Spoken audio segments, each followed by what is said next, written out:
friends, my name is Millie and welcome back to my channel. Today I'm going to be bringing you my June TBR.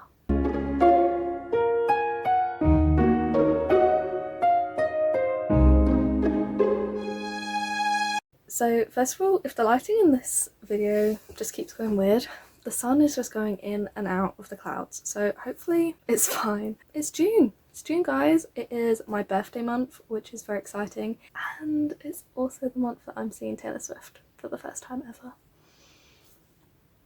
But that's not what we're here to talk about. We are here to talk about my June TBR. So June is my birthday month, but also it is Pride month. So of course I'm going to be trying to read as many LGBTQ+ books as I can in June. Unfortunately, I think it's only going to be my physical reads that I'm really going to be able to stick to keeping LGBTQ+, because my NetGalley shelf, because I have so many books on there, I think it's above 90 now, which is insane. Really need to go on a requesting ban. Because of the constrictions of NetGalley and of having timers running out on books to read, I'm not going to be able to guarantee whether they're going to be LGBTQ+ or not. But what I can stick to keeping for Pride month is my physical reads. So that's what I want to do. For Pride month, I want my physical reads to be LGBTQ+ as much as I can. I think that the only week that I might make a kind of exception is my birthday week, because I have it off of work and there is a series that I want to read in that week that I want to read because the books are so heavy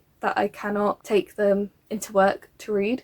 So I really need to read them when I'm at home for the majority of the time that I'm reading the series, and then I can do a kind of weekly reading vlog for it as well. So we'll start off with that series. That series is the Lore Olympus series by Rachel Smythe. These might be LGBTQ+, I honestly don't know. All I know is that they are Hades and Persephone, and they are graphic novels. And this was originally a series on Webtoon, which I didn't read at the time of it being on Webtoon. Is it still on there? I don't know. But these books are so heavy. They are weapons. So I really need to read this series when I am off work, when I'm at home and can just read them sitting on the sofa during the day. So that's what my birthday week is going to be committed to. Hopefully there are LGBTQ characters in this, but honestly I don't know. So this might count as part of Pride month, but the time of filming I don't know. So that's the only exception I'm going to make, is when I will be reading this series during my birthday week. I'm excited to read this series. I have all 6 volumes that are out now, and I'm going to try and read them all in one week. So keep tuned for my reading vlog for that. But on to my other physical reads for my TBR. So we're going to go with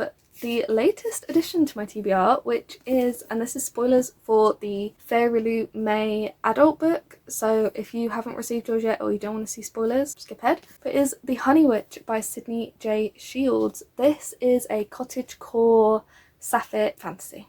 Looks really cute. It's about Marigold, who has always preferred the spirits of the meadow to any of the advances of suitors. When her grandmother invites her to the Isle of Innisfree to be the next Honey Witch, she accepts. The only rule with the Honey Witch is that she can't fall in love, or nobody can fall in love with her. But then a girl called Lottie turns up on the island, is a skeptic. Marigold wants to kind of prove to her that magic is real and the wonders of it, but obviously her heart's going to get caught up as well. So it just sounds really cute, and the Fairy Loot edition is stunning. An absolutely gorgeous edition, very cottagecore vibes, and I just felt this is the perfect summer book as well. Like, it just looks summery, doesn't it? So I really want to try and read this one in June if I can, and it's sapphic, so perfect for Pride month. Another kind of summery read is The Pairing by Casey McQuiston. This is the latest Casey McQuiston book, and I was lucky enough to be sent an ARC by the publisher, so I'm very, very grateful for that. And this is their latest adult rom-com, and it follows 2 bisexual exes who accidentally book onto the same European food and wine tour, and they challenge each other to a hookup competition in order to prove that they're over each other. And I'm gonna guess that they're not gonna be over each other, but I really like Casey McQuiston. I loved Red, White and Royal Blue so much. It's absolutely hilarious, and I really liked One Last Stop and I Kiss Shara Wheeler as well, so I'm hoping to like The Pairing too. It looks funny, it looks intriguing, it looks perfect for summer, especially being on a sort of European food and wine tour. It just sounds like you could very easily just escape into the book. If the weather in the UK was not playing ball for summer, which it often doesn't, you could escape into this, into the sunshine of this book, and that sounds perfect. So I really want to read this one. Then we have a, is this like a, would it be classed as historical fiction? I want to say it is. I don't even know how to sort of show you because the arc is kind of formatted strangely, but it is Not for the Faint of Heart by Lex Croucher. Lex Croucher is the author of Gwen and Arthur Not in Love, which was a King Arthur retelling. So funny, that was absolutely hilarious, and that was LGBTQ+ as well. This one is a Robin Hood retelling, so I'll read you out the synopsis. All I know is I love Robin Hood. Like, the Disney film Robin Hood, top tier Disney film. I can't even tell you how many times I watched that when I was a kid, and I am very, very excited for a Robin Hood retelling in a YA book. I don't think I've ever read a Robin Hood retelling, possibly. Not off the top of my head anyway. Marielle, a newly blooded captain of the Merry Men, is desperate to live up to the legacy of her legendary grandfather Robin Hood. Clem, an assistant healer known for her newfangled cures, just wants to help people. When Marielle's ramshackle band kidnaps Clem, all seems to be going, sort of, to plan, until Marielle's father, the commander of the Merry Men, is captured in a deadly ambush. Determined to prove herself, Marielle sets out to get him back, with her annoyingly cheerful kidnappee in tow. But the wood is at war. Many believe that the Merry Men are no longer on the right side of history. Watching Clem tend the party's wounds, Marielle begins to doubt the cause to which she has devoted her life. As the two of them grow closer, one thing is clear: they must prepare to fight for their lives and for the lives of everybody in the Greenwood. That sounds incredible. I am so excited for that. That is definitely one that I need to read in June. I loved Gwen and Arthur Not in Love because it was so funny. It was absolutely hilarious and put a real twist on the kind of King Arthur myth. So I'm very, very excited for a kind of Robin Hood almost reimagining, almost sort of a sequel, and I think this is going to be hilarious. Lex Croucher has a great sense of humour, I found, so I'm excited for this one. We then have one that was kind of controversial when it first came out. That is Lies We Sing to the Sea by Sarah Underwood. So this is a retelling of the Odyssey, and it was kind of controversial when it came out because I think it was revealed that the author had not read the Odyssey or something like that before writing it, but I'm still really intrigued to read it, and I have seen a lot of people saying it's really good, and the next book from the author is due to come out fairly soon. I believe that's called Gentlest of Wild Things, and that looks amazing.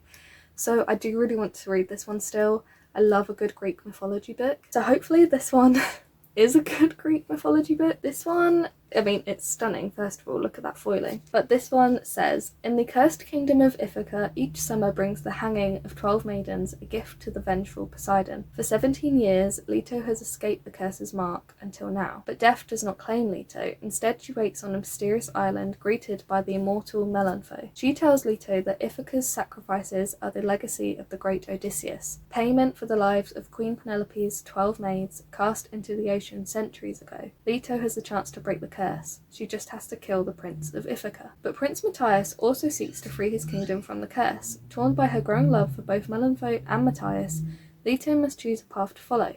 By breaking the curse, they will save thousands of lives, but if they fail, then the tides of fate will drown them all. That sounds really good. Lies We Sing to the Sea is queer. I'm not entirely sure what specific representation it has in there, but I believe there might be a love triangle between Leto, Melantho and Matthias, so bisexual, perhaps some sort of sapphic representation in there, and I am excited for this, if a bit apprehensive about it because of how it was received when it came out. The next book that I am so excited to read, it's finally time, Her Majesty's Royal Coven by Juno Dawson. I am so excited for this. This just sounds incredible. There's a third book in the series coming out later this year that's about, I think it's a prequel actually, and that is about Anne Boleyn. This is basically a witchy adult fantasy. It's about a coven of witches, and it's actually like called HMRC, but it says, hidden among us is a secret coven of witches. Known as Her Majesty's Royal Coven, they protect crown and country from magical forces and otherworldly evil. But their greatest enemy will come from within. There are whisperings of a prophecy that will bring the coven to its knees, and 4 best friends are about to be caught at the centre. Will Helena, Neve, Leonie and Elle be able to stop the prophecy before it's too late? Or will the differences of seeing them grow apart since childhood be too great to overcome? Life as a modern witch was never simple, but now it's about to get apocalyptic. A story of ancient prophecies, a modern dating, of sacred sisterhood and demonic frenemies. That sounds so much fun. I love the sound of that. And on the back here it says, through joining Her Majesty's Royal Coven, you can become a part of an illustrious witching legacy stretching back to our founding sister Anne Boleyn. We serve Gaia through service to the planet, the country, HRM the Queen and the people. We work as a team to support the UK government in the handling of supernormal events and incidences, to uphold the tradition of witchcraft in the United Kingdom and to safeguard our continued legacy. Her Majesty's Royal Coven is a place for women and girls to reach their full potential, develop their gifts, and enjoy the protection and sisterhood that only an official coven can provide. I'm so excited for this one. It sounds amazing. I have not heard a single bad review of this book. All the reviews I hear of it are that it is incredible, that Juno Dawson writes amazingly. So I'm very excited to read this. It just sounds like a bit of me, I have to say. Oh, and there's a little map as well. Cute. Very cute. Oh, there's even more maps. I'm really excited to read this. I've been wanting to read this since I got it in the Fairy Loot box, which was June 2022. So this month it will be 2 years since I've owned this book and I haven't read it yet, which I think is a sign that I do need to read this book. And I do actually also own the sequel, so hopefully if I like Her Majesty's Royal Coven, then I can read The Shadow Cabinet in June as well, and be prepared for Queen Bee when that comes out later this year at some point. I can't remember what day that's coming out. I'm very, very excited to read this. I feel like it's either this or The Honey Witch is going to be my first read of June. I haven't decided yet. I don't know. I mean, obviously by the time you see this, June will have begun, so I'll know what my first read of June's going to be.